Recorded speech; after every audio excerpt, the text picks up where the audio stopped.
Hey everybody, before the show starts, log on to musicmoneymakeover.com/shop to download all my books and free guides. And while you're there, make sure you click on the book a call tab to book a call with me to get all your questions answered and your problem solved. Enjoy the show. Hey everybody, welcome back to the Music Money Makeover Show. My name is Casey Graham, and if you've been with me all week, you can see I've been wearing the same black shirt. Anyway, should I lease beats? Really, should I get started leasing beats? I don't know, you tell me. Is this something that fits with your model? Today I'm going to address a couple questions that people have been flooding the channel with, about beat leasing and the whole culture of that, and would it be good for them, or should they do it? How should they pay royalties? I got a few questions that I'm going to answer on the show, and I'm going to give you some beat leasing strategies for this, because this really could be good for those of you all who are starting, who are already currently doing it. And I encourage you to if you have questions about beat leasing, drop them below. All right. Don't forget to like, comment, and subscribe on this channel. So let's jump into it. Question comes in and it says, is it a good idea to start a career off leasing a couple beats? Now I'm going to approach this from the artist perspective first, and then I'll jump into the producer's perspective, and I'll give two strategies on the producer. As an artist, it's a perfectly good idea. I've recorded beats that have been leased from people before, right? I think it's a great idea for you to use to get started with content, putting content out there. You need great production. You can't afford it. Rent a beat. Put it out. The only thing you can't do is fingerprint it with like Shazam and Content ID and all that stuff with YouTube Content ID and Shazam, but put it out for streaming, all right? You're going to make a couple pennies off the thing, and you're going to get some notoriety, and people are going to love the music that you make. So for sure, as an artist, go ahead and lease some beats, because it can, look, you can't really afford it. For most of you all who are thinking about leasing beats, you can't afford, to pay the full amount of production. So just lease some beats, put your pride away, stop thinking you got to own everything, and just lease some beats and go for it. Yeah, you don't own the master rights to that beat. So what? Put it out for sale. All right? They got their money, now you can go get yours. Now, if you go get a lot of money, you got to understand you signed a contract that says you weren't going to stream over 100,000 streams, because if they catch you, they can legally come after you. But, that's the risk you take. If it does well, contact the producer and say, hey, look, I think we should, I need to buy the exclusive license because I did like 100,000 plus streams on this beat I leased from you. All right, just be fair in the music production community, artists, with these producers. It's not yours. So, don't take advantage. All right. They're already giving you the beat for, next to nothing. Now, if you are the producer and you're leasing beats, here's what I suggest to you. Okay. Go ahead and do it. This is going to be strategy number one on this. The lowball volume-based strategy would be to lease beats. All right. And your first goal would be to do 100 beats a month. All right. $25, $35 a pop. That's not bad. That's not bad money. $2,500, $3,500 a month leasing beats isn't bad at all. Okay. Now, I want you to understand that if you're doing 100 beats a month, when I get into my next question, you're going to understand what's going to be difficult for you. All right. Now, so if you do this a month, that's great. Kudos to you. That's strategy number one, the volume-based strategy. If you want to go higher, what I suggest, I'm just giving you game.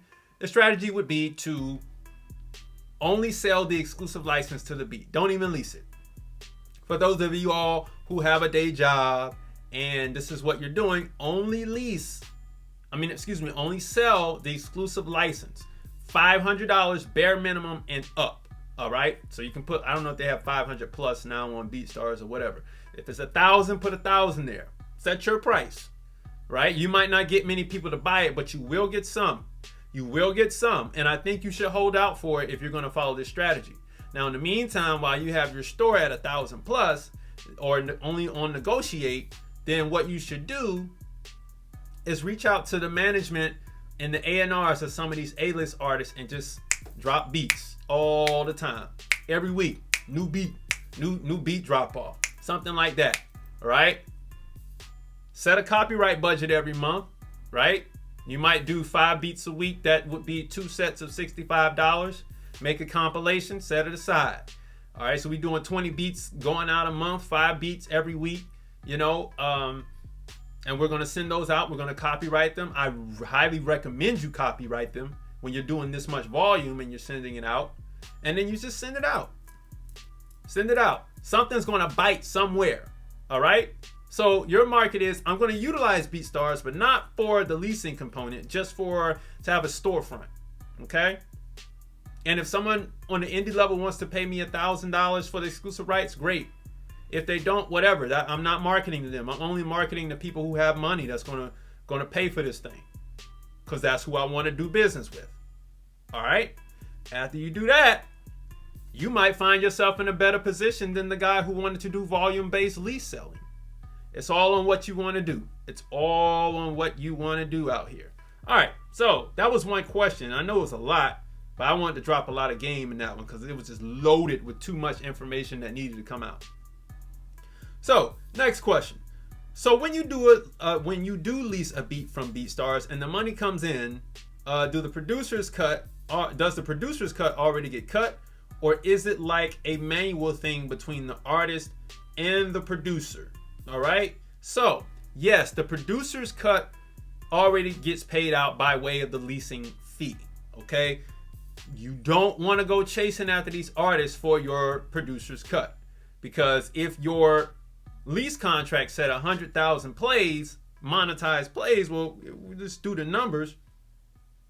On average, a producer's fee is 4 to 5% nowadays. Back in the day, that was a lot for a hit producer, but now you got to request that much because the revenue's so low. All right, so if you do 100,000 plays, because this is your max play number on your BeatStars contract, and you times it by the stream amount, we're going to do 0.0021. You're looking at $210, and of that $210, you're going to get your 5%. So that's $10.50. I really don't think you're going to be chasing down 100 artists that you sold beats to in 1 month for, if, they're your 5%, if maybe they did it. I don't think that you're going to do that. $10.50, that's too much work for that. So everything's front loaded into that lease price, okay? It's all loaded in. It would be a manual thing between you and the artist if they were to buy the beat at $1,000 and you had your producer royalty written into the contract, and it would be worth it. But it's not worth it for all the people who come and lease your beats anywhere from $25 to $35. All right, don't stress yourself out about that. Now, purchasing and owning instrumentals and knowing if you need to clear samples in your instrumental. All right, so yes, if it states that there's a sample there and you feel like you might run the risk of getting flagged, do it at the max. If you're going to do 100,000 streams, I wouldn't even worry about it, because then, to come and put a lawsuit against you at 100,000 streams, it's not even worth the legal fees to do it. So that's why most people at the bottom level get away from it. It's only if you know people who are out to set you back will tip off authorities about you using beats with samples, but other than that, I wouldn't even worry about clearing the samples. It's not even worth the time. Okay. Here's another thing. How do you include the artist leasing the beats, PRO info, sound exchange, letter of direction, and any of the artist's ISRC codes in a lease agreement prior to the artist leasing the beat if they haven't made the song yet? All right, so number one, you can't get an ISRC for a song that is not made yet. All right, most of you all will be using distributors. It's a more advanced method to get an ISRC that's already done for a song that you didn't create. I wouldn't suggest that because you don't know the title yet. But you cannot get that. I wouldn't assign that ISRC, and for most of y'all, you're not going to get it until you distribute the song. So that takes care of that question. How do you include the artist leasing beats, the PRO info? I haven't seen it yet, but chances are to get that artist PRO info, they have to be signed up. I don't know if BeatStars makes it mandatory that artists have PROs before they use the service. And if they don't, there's no way you're going to get that. You can ask and hope that the beat that they lease from you will come out. But like I said, that's a lot of police work, a lot of investigative work you got to do. You don't have time to do that. You're leasing beats. And then last thing was the sound exchange letter of direction, putting that on the producer's contract. Here's a way to make it easier, because with Sound Exchange, you can do the letter of direction, or you can just go straight in and claim it. And then they'll send the LOD to the artist. And if the artist says doesn't say anything, then Sound Exchange will take that as a yes until the artist declines it. All right, that's the easiest way to do it. Go on Sound Exchange. But the only way to do that is you got to know the song when it came out. That's the only way you can, because most artists, I'm being frank with you producers, most artists don't even know how to do a Sound Exchange LOD. All right, so a letter of direction. So you can claim it once it comes out if you know the name of the song and the artist. That's just police work on your behalf. So, you know, that's that. And then let's see. Yeah, all right, so that's that. All right, so right now, that's all the questions right here. Now I'm going to get into something I want to give you all about setting up your production company. All right, I'm gonna give you a little tidbit of game, and then we're gonna get out of here. You want to find a general name when you're getting started setting up these companies, these production companies, because you can do anything with the company and nobody would know what it is you're doing, right? You could just, your tax classification or code for what it is you do would be engineering, but nobody knows that you're an audio engineer or anything like that, okay? So you could just, let's say my company says Music Money Makeover, but I said my company is the Triple M Company. And nobody knows what that is, so you can do, it's versatile here, okay? My company would be the DBA, doing business as Music Money Makeover, but the LLC would be the Triple M Company. All right.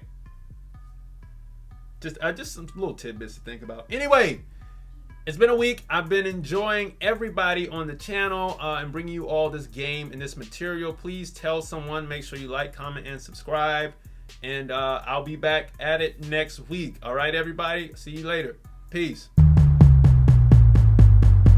Hey everybody, thanks for watching the show. Make sure you log on to musicmoneymakeover.com/shop to download all my books and free guides. And while you're there, click on the Book a Call tab to book a call with me to get all your questions answered and problems solved. I'll see you all soon.